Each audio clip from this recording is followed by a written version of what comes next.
First of all, how are you? I'm fine. And how are you? You look good, you know. Cyrille, it's wonderful to see you. Yeah, I'm in Singapore. I came here from the UK, so I had to do 14 days of mandatory quarantine. I got out for one day and then just in enough time to buy some food and some toilet paper. And then they enacted a 1-month lockdown, which they've now extended for another month. So I'll be here until the 1st of June. But anyway, it's for the best. We all have to, do our part and try to make sure that all the healthcare systems in every country in the world are not overwhelmed. And so I'm very happy to sit in my house. Yes. What part of the world are you in, sir? I'm in Geneva. Okay. And so I've been there, say, in confinement for it's the 6th week in a row. So I find I wanted it to be locked down, but I would say now the Switzerland lockdown is rather mild, meaning you can go to office if you wish, as far as you keep social distance. You are allowed to go for a walk or jogging outside. So as far as people stay alone or 2 or 3, less than 5, it's quite moderate. And the health system is handling quite well. The hospitals are not saturated. The epidemic is under kind of control. So it's getting out of confinement next week, gradually and until mid-June. But things seems to be pretty well under control here, so it's fine.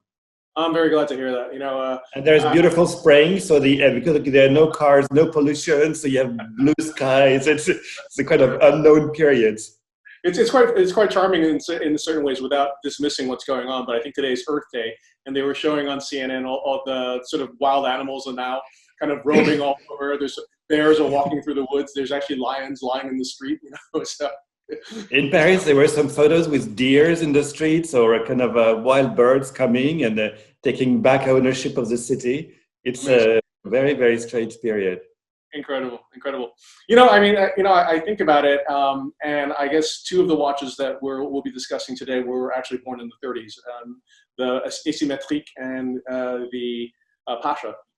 And I guess the 30s was also a time of political, economic uncertainty as well. I think especially towards the late 30s, we were heading towards one of the major conflicts. And so what I've always admired about Cartier is it almost seems to use creativity and beauty as the way to sort of combat against things when things get dark. Would you agree? I fully agree with that.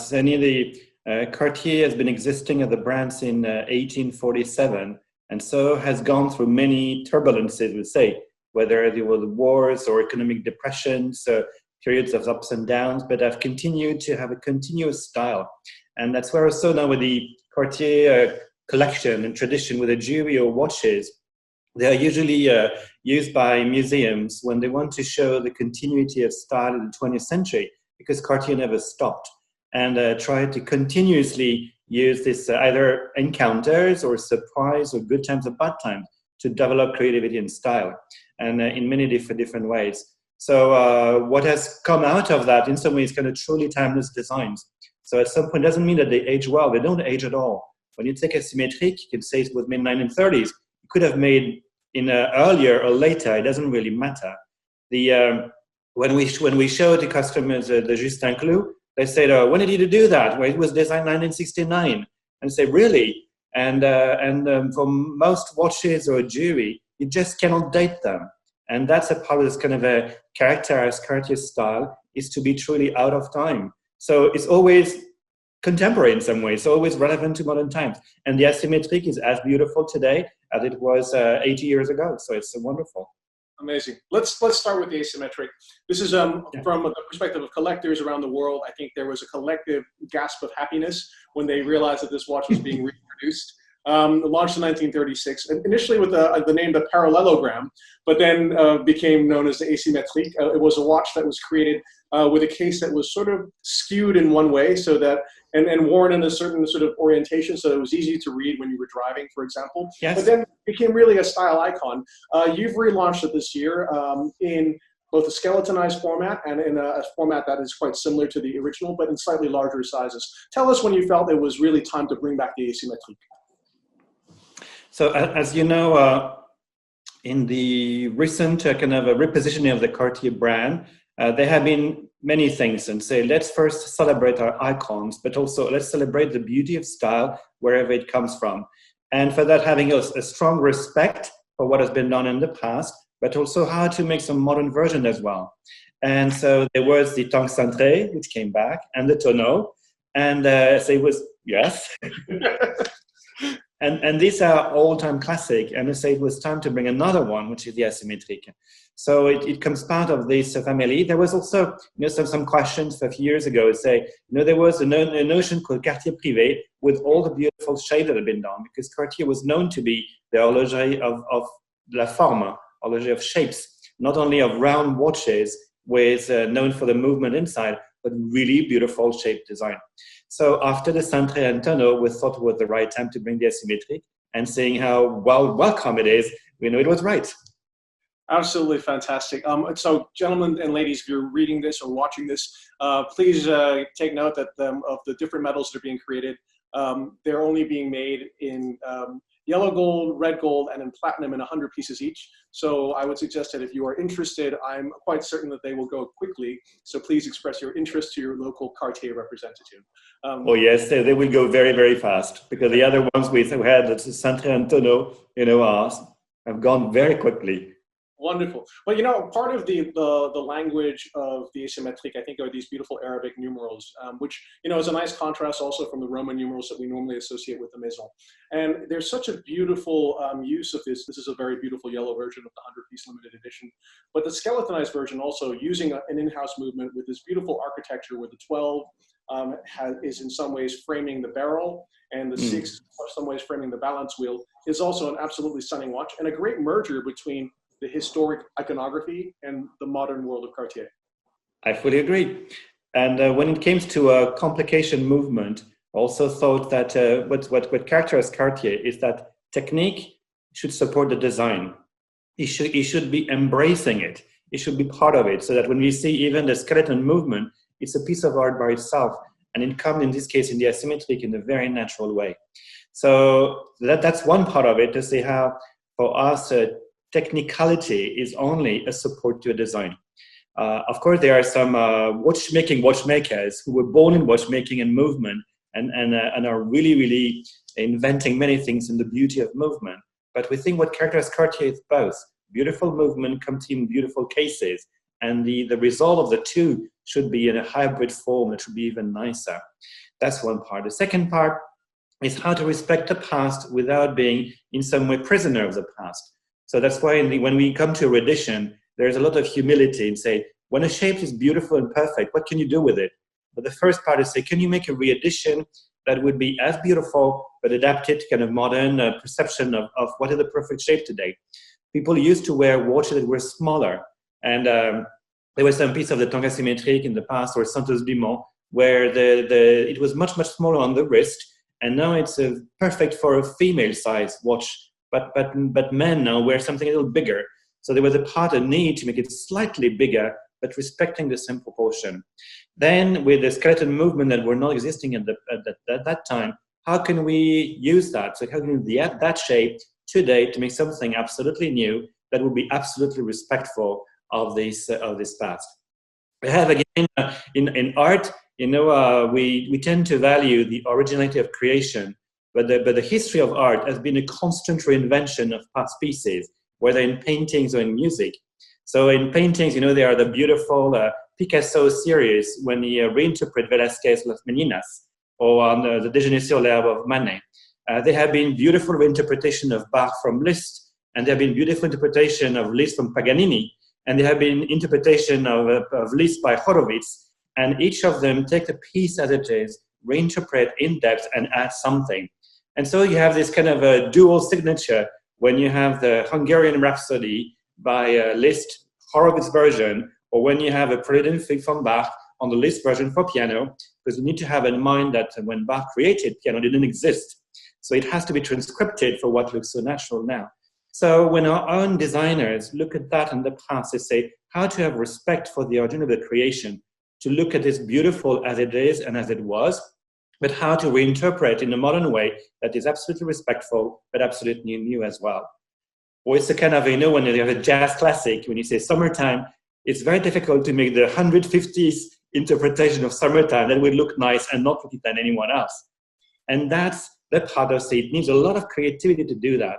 But that's something we're so proud of the studio designers who can do that, I think, so well. It looks absolutely close to the original Asymmetric, and it's absolutely new. I love the fact that it brings a little this dynamic energy also to have it in this size, 47.15 times 26.2, which from absolute terms sounds rather large, but that's because also of the shape of the case as well. But it is a little bit larger than, for example, yes. the watch from 1996 that was a CPCP watch that was issued, and which incidentally is selling for a very large premium nowadays as well, which is good to see. Let's transition from that to a family of 4 watches, which I think may be just the most breathtaking watches that we'll see this year. They are absolutely stunning. Based on a watch that was created in 1904, the very first wristwatch for a gentleman, the Santos. And I love how you come with a new range of Santos Dumont watches, each one bestowed with the name from one of his famous aircraft as well. Yes. Can you tell us a little bit about this project? Because I think these watches are just amazing. So it was a few years ago when we also wanted to review and to relaunch the Santos family. And Santos had been there for quite some time as a model. There were many versions. So first we started with the Santos steel version, still on steel. But then one of the beautiful member of the family was the Santos Dumont. And so last year we launched it again with a rework on shapes and size, and it was very well welcomed. So, but there was some question to say, but can't you make a model a bit larger? And also, why don't put a mechanical movement inside? Of course. Also, why having some kind of a more specific design that would kind of stretch a little bit the beauty of it? And that's where the project for this year came. First, making an extra large model that would be fitting those who have a larger wrist or would have a kind of a watch of a larger size with mechanical movement inside for the connoisseur who prefer mechanical movement to a quartz movement. Even if you think the beauty of the watch is the same. But anyway, when you want to know also the beauty of what's inside, there was a need to do that. And then also to review the different experience that Santos Dumont had with La Demoiselle or with these aeroplanes or different aircrafts. Then we made a series of specific limited edition watches, and so that's where it is. And Santos Dumont is a beautiful family. It's one of the most iconic watch. I say Santos Dumont about 25 years ago was much smaller. So as a story, I had a quiet one for myself. And at some point, my wife said, "But this is the perfect size for me." And now she's wearing it, and now my daughter is stealing to her. And so I had to have another Santos Dumont a bit bigger than this one. So now I'm wearing a lot. This my version, the larger one, and so my wife is wearing the one of the 1980s, and in fact my wife and daughters are jointly wearing it. So the merit of having a timeless design is that it can be transmitted in the family and it's suitable for men and for women and for mature women and as a young women too. So it's a perfect, stylish, classic watch for all generation and all people. Amazing. And for the love mechanical movement, their version this year has it. Fantastic. This is a watch that, so this is named Le Brésil. It's named after one of the aircrafts that Santos Dumont would pilot. And for each of these watches, there's actually a very beautiful drawing on the back or engraving on the back of the watch. That is a sort of stylized depiction of that aircraft. So this is the Platinum Le Brésil that's going to be made in 100 pieces. Yes. And I want to just show each of these watches as well because I think they're so beautiful. And then so then there's also the La Baladeuse, which is a yellow gold watch, which will be made in 300 pieces as well. All these are 43.5 by 31.4, which I think is an amazing size. So, okay, so this is Le Brésil, and this is so cool. You know, I'm going to assume this is like a hot air balloon, basically, but it's such a beautifully and sort of stylish way of depicting something that is so rooted to this the beginning, the birth of the 20th century, you know, and how you were saying, Cyrille, that when you go to museums, you often sometimes see Cartier jewelry and watches shown to demonstrate what was going on in the world and how they are rooted as expressions of human culture. And I love this pioneering spirit of just the first exploration into air travel is incredible, you know, and for you to have this association, creating the watch for this amazing man is also amazing. Let's go to the next one, Sumit. And even to comment on this one, where the Le Brésil, when you see this drawing in the back, which was, of course, of the air balloon, but it also reminds of the Brazilian architecture of the 20th century. When you say Brasilia and the architecture of Oscar Niemeyer, you have this kind of shapes also. These kind of shapes were really in people's mind to design even buildings at that time. Amazing.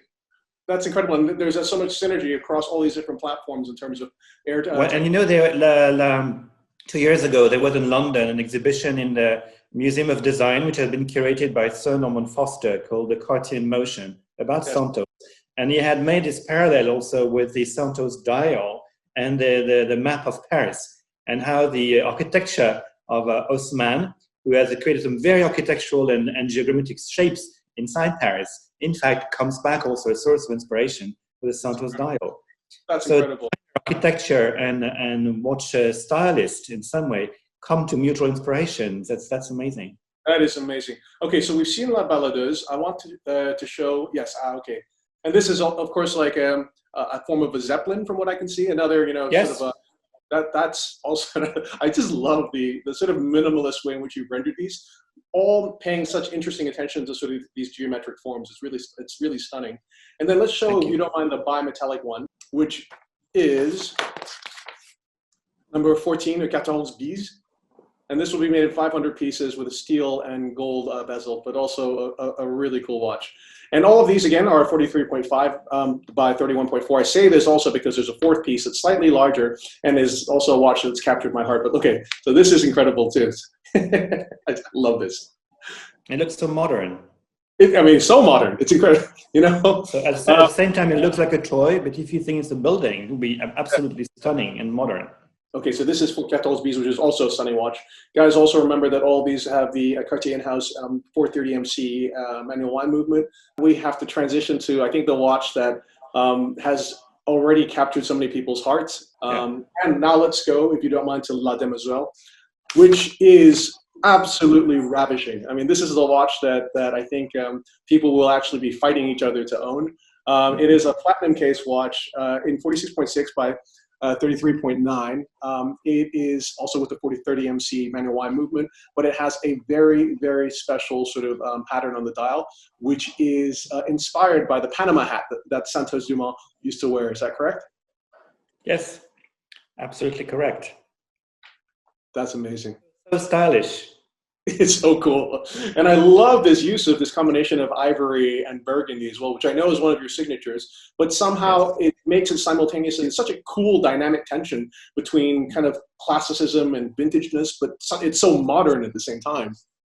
And I like that you use the word dynamic tensions, because it's a word we constantly use, because Cartier has tension between something which is masculine and feminine, square and round, hard and soft at the same time. And when this balance is well made, it's something just stunning. The dynamic tension is perfectly it. You got it right. Oh, thank you very much. I usually use that to describe wine, because I always find the most interesting wine is a tension between fruit and acidity. So like Coche du Riz, for example, it's like this crazy tension. Oh, I love Coche du Riz.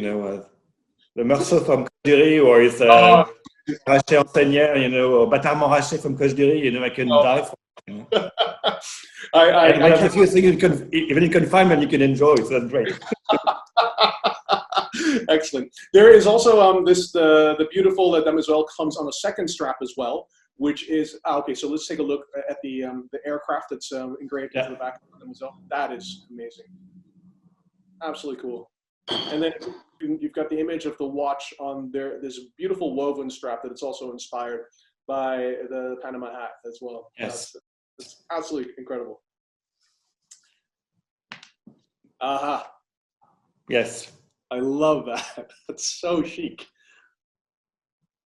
And I think there's just 30 of these watches. Well, in image, a warm climate like Singapore, you can imagine that wearing a Panama hat and going that out on the street, and will look so like a cool, stylish elegance. Absolutely. I love it. It's absolutely ravishing. You know what? I actually have my Panama hat right here. So here you are.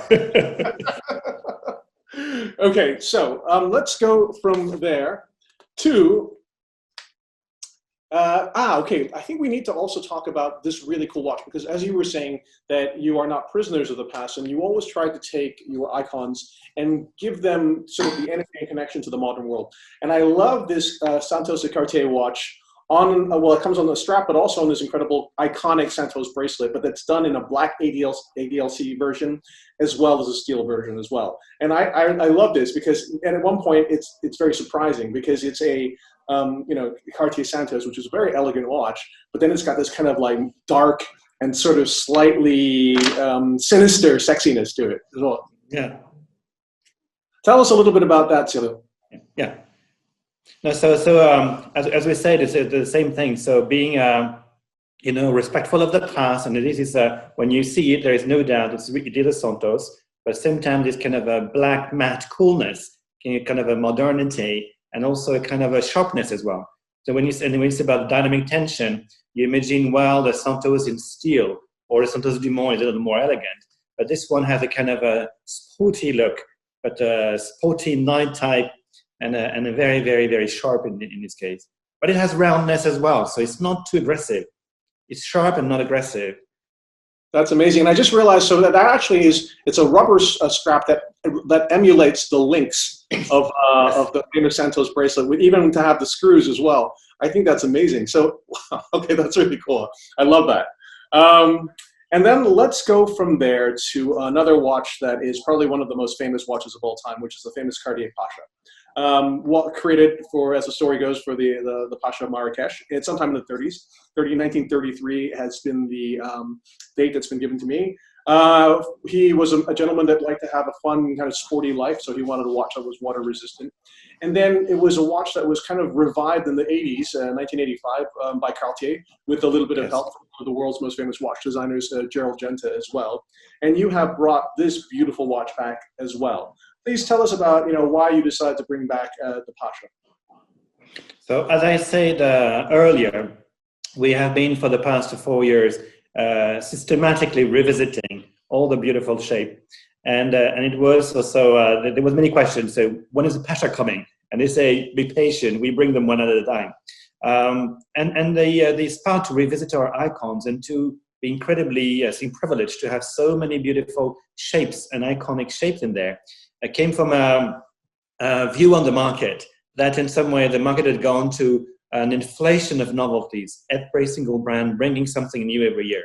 But after a while, of course, things looked about the same. So when the novelties look déjà vu, at some point you think, so why bother in some way? So we said, why should we continue to do that? And Cartier was doing the same, bringing a new shape basically every year, every other year, as a main part of the collection. We said, but we have so beautiful shapes that have been kind of dormant. And so by coming with the Panthère and with the Santos and with the Baignoire, and then and then Santos with also the Santos Dumont. And then when it came to some part of the tank, like the tank centré and tank asymmetric, we said, we have so many. They're so beautiful. Just try to find which one can be the most beautiful of them and bring back them to life. And so it was high time to bring back the Pasha. And there had been many, many versions of Pasha, from the Pasha 42, the Pasha Golf, the Pasha Grid, the Miss Pasha, the Pasha C Timer, the Pasha C. So out of this family, which one could embody them all? And there's been and we had a fantastic work with the studio where we had basically put them all on the table. This is all the Pasha that have been made. Wow. And many. And then say, which one do we think now do not have the right proportions? And we excluded some. And then there were some remaining, and say, from which one should we restart?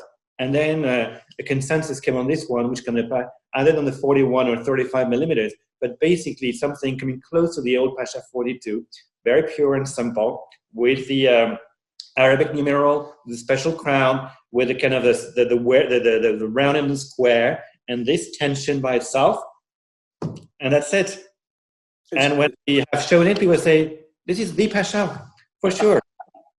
And so we think we have identified the one that can symbolize them all. But what do you think? I love it, and it reminds me of something that Jean-Louis Dumas used to say, the gentleman that used to be the CEO of Hermes, where he described, and I think, remember when I interviewed his son Pierre Alexis, he said the same thing as well. When I asked, what do you create? He said, we like to create things things that have a sense of necessariness, right? That means that there's a I rationale love for that. why they exist. And it's true, because I'm a big fan of the Pasha, and there have been so many different versions, from the C timer with the rotating bezel to the one with the grid, to even the early perpetual calendars that came in both quartz and automatic, which I Yes. think are such cool watches. And even there, I think there was even a minute repeater version of that, you know? So what I love about what you've created here, and what you created last year when you launched the Santos as well, was that you've got everything there that is essential. There is a sense of necessariness to this watch because there's a period of it, and it's a wonderful foundation from which to start. So I think that, bravo, you absolutely got it. You know, and I love it both in steel. We can show it also in gold as well, in yellow gold, which is also a very beautiful execution. I think both of them work very well. I do too. And then and I love the idea that you have all of these pieces in your repertoire as well, and you're able to kind of, yeah, that's also magnificent. And I love that Cartier has continued to use yellow gold as well, because Yes. it's coming back, but you really have given it a great sense of continuity throughout your watches, even when there were certain trends. But I guess you've never really kind of followed them. You've been aware of them, but you make what you make. I'm glad you like this, Pasha, because so far the reception has been really good. And Amazing. so I guess for those who want them through, and in your readers and watchers, I think they will have to be on the waiting list quite quickly, because That's great. it will go very quickly. But that's great, and I think that's also, it's a very nice thing to have. When people kind of emerge from this period, as they surely will, there's going to be a sense of optimism. There's probably going to be a sense of wanting to sort of celebrate, of course, with caution, because everyone's been to some degree affected economically. But when you think about what is it that you want to purchase an icon. You want to purchase something that is timeless, that is an icon, maybe a thing you always dreamed about. And now you've brought it back with both the Santos and certainly with the Pasha as well, and obviously in the limited edition watches too. And also when we reinvent, a watch like we did for the Santos and the same for the Pasha, we try also to increase the tangible value as well. Meaning having two interchangeable straps, one in steel, one in leather, to have also movement with a longer lifetime. Because having maybe some movement improvements and something about anti-magnetism, now they can last much longer. So we have extended guarantee on them. So they're the part where both for the part of having an icon that can be worn very long, and on the other side, something that the timeless beauty, but also the value for money that everyone is looking for. So things can go together. You don't have to pay a surprise for a highest design. We say now on the contrary, the design should have tangible value that make it even looking at quote unquote affordable for what it is. And that's what we have been working on with a very good reception for our clients. So additional services and additional functions at the same time. And this, especially these interchangeable straps with very smart, easy link, make it, especially in climate when it's going to be warm and humid, you can wear a steel version or a metal version. And then when you want to have something more dressy, you can change it for a strap in leather. It works very well, and it makes it different and the same. So amazing. Can we pull up also the skeletonized version, and then after that, I want to look at the two. I love that one. It's really cool. It's really cool, and again, it's a wonderful way. I know that at some point when you first moved into in-house movements, you started to work on. Look at this.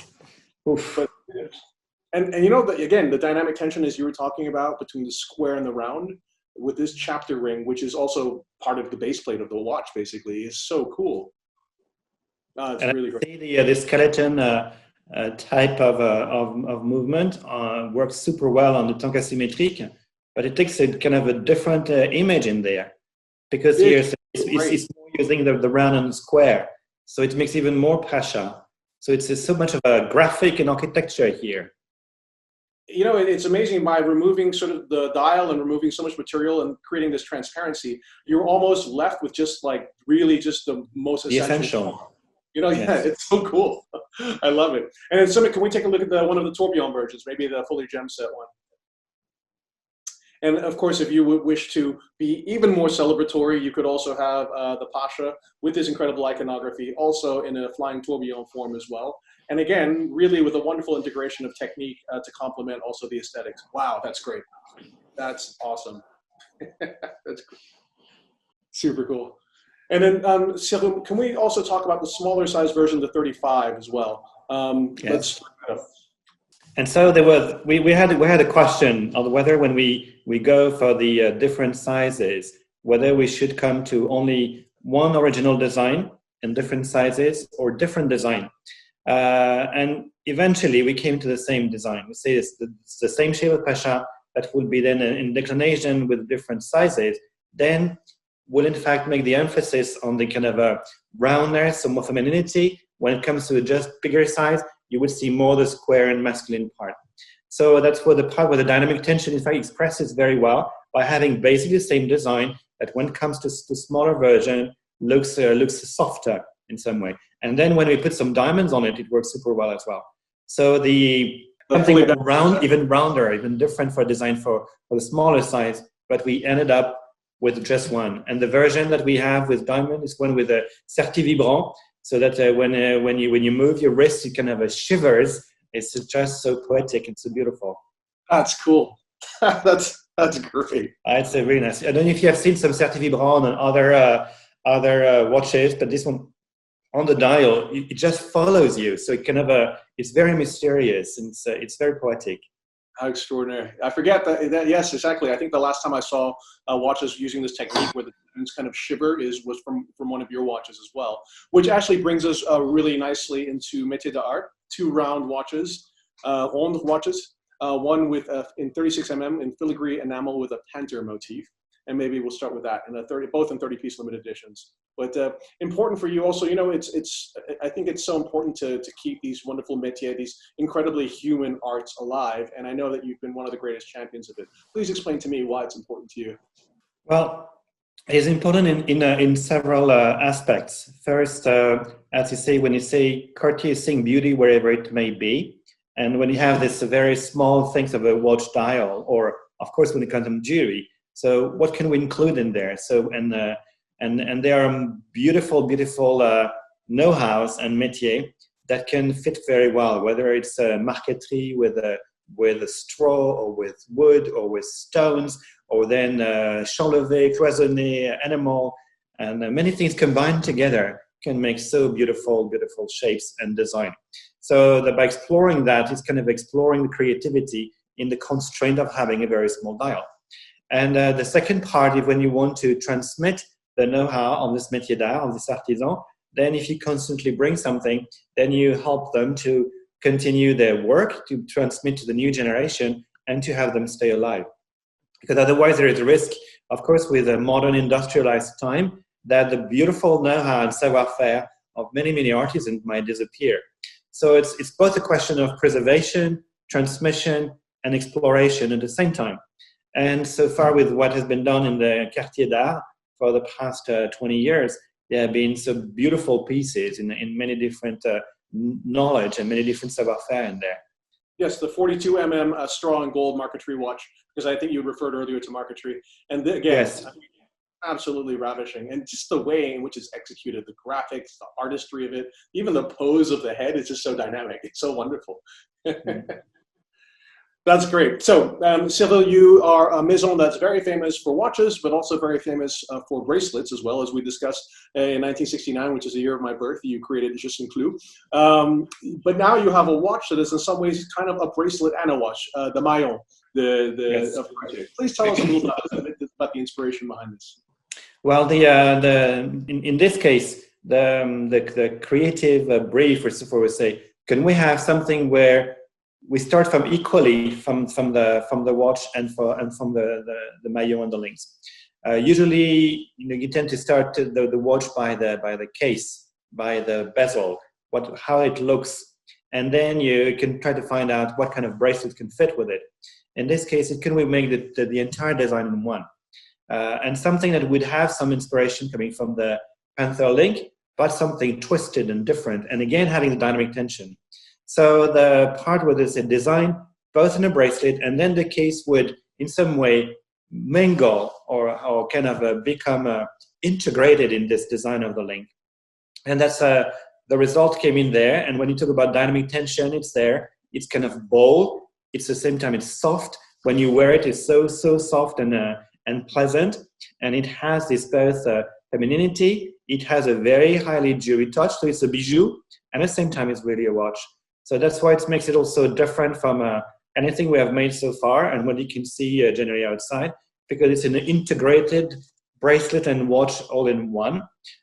We have seen also in the design some version of only a bracelet. It's also beautiful. It can a very kind of interesting prospect for the future. But the strength of that is the integration of the links, how the links are made and twisted, and what it can say also about people now live different lives.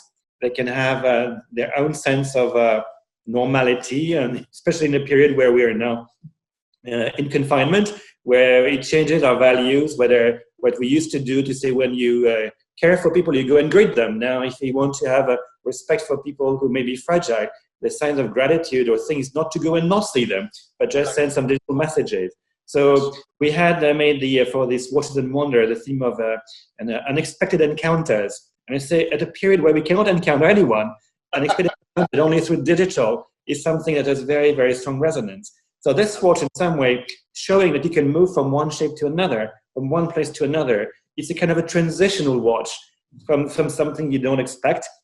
In some way, it's kind of coming to a time where it's absolutely relevant to have it now. And if you look at the shape of the bracelet and the links, it twists from some place to another one. So we also have now a very distorted perception of time when everyone is in standstill. The world has stopped and doesn't know how it can reopen to breathe. When you see what this shape takes you up, it takes you from some place to another one, it distorts your perception, and it takes you somewhere which is unknown, which is perfectly what we're facing now. So it's a very symbolic watch. Of course, it was designed a few months ago when no one knew what would happen. It tends to be such a nice symbol of what we are facing, right? Incredible. You mentioned something very poignant and resonates very much, I'm sure, with everyone, is that to a large extent we're living our lives in front of screens, so we are socializing, exercising, we're working in front of screens. And I think, if I'm not mistaken, I believe you were one of the first luxury maisons to really pioneer the digitization of, I think you've even launched some of your watches online with, example, in collaboration with Net-a-Porter, as well. So for you, do you feel as if that this period that we will undergo will also bring about some further acceleration to this change, or do you feel as if there will still be a balance? Well, I think for this trend has started before, and we see a clear acceleration, and it will continue. And for a period where, anyway, even after deconfinement, there will be for a few months social distancing. Then you will have to do many, many more things from home, and you have to do many more things from your computer screen or your telephone or iPhone. So this trend was already there. We just kind of get new momentum, and everyone will try to adjust to that and give offers. Then it will just accelerate this movement. This being said, when people are in confinement for a long time, they're really looking forward to meet people in real. Looking forward to go to places, to restaurants and shopping mall and things. And I think this will also regain. But then to say, not just to kill time, but to say, this is something important in that. I guess we gain the value of meeting people, that we are a social animal, that we need each other physically and not only through a computer screen. Same thing when you see beautiful thing on a screen, you want to touch them. When you see that watch, the maison, you want to wear it. It's how comfortable is it? And that's a part where you need to have a physical contact. When it comes to watch and jewelry, you need to wear it to know if it suits you and whether you want to be part of you. So the two things I think will combine to have increased momentum for getting information, for searching, for getting news like we do today. We can do things perfectly well on a digital conference. And it's very nice to see you, and I can see you in your interior, and it makes a very, very personalized version of you. It's not something abstract, it's really something interesting that we would not have done before, and so maybe before meeting each other in the Watches and Wonder in Geneva. But on the other time, there will be, again, a need to come and experience something in real. What I think also that is happening now, interestingly, that there was a trend for people going out and taking selfies of themselves and sending that to their friend. And so that's what they would find cool in life. But now when they have to celebrate something and say, either for themselves, what do I really care for? What can last? Or what do I, if I want to express my love or to someone else, what do I do? You cannot send a selfie of yourself in your salon every day. So you have to buy something or offer something that can last, it can express a tangible value. So we see a return to things like watches and jewelry because they go through time and it can give them and as a tangible sign of what you care for. So I think we'll come back in some way to something which is luxury of things of tangible values, not only of impulse, and not only of just showing that you're somewhere, because now people will be most of the time at home, but showing who you care for and what has tangible value. Cyrille, Somehow, which is an acceleration of some trend and somehow return to something more tangible values. The two things together. I totally agree with you. I think that there's something very nice about the fundamental ethics of jewelry and mechanical watch or watches in general, especially those that are created by you, as they endure forever. There's a perenniality to them and there's a permanence. And I think that that's going to really affect people in a very emotional way when they come out of this. I would love to thank you very much. We mentioned the 30s, a time of turmoil, and how Cartier combated this with its creativity. And I think that you have demonstrated, I know this was certainly not the plan when you first started making these watches, but how uplifting it can be to see beautiful watches expressed by a gentleman who's so articulate and has such great understanding of what consumers lies in the consumer's desires and hearts. So thank you very much. Thank you. And I wish you a wonderful day. Likewise. Bye-bye. Bye, Cyrille. Thank you. Care. And I can see that your shoes in your back are longing for going out with you. That's the only place you're walking to right now. Bye-bye. Bye.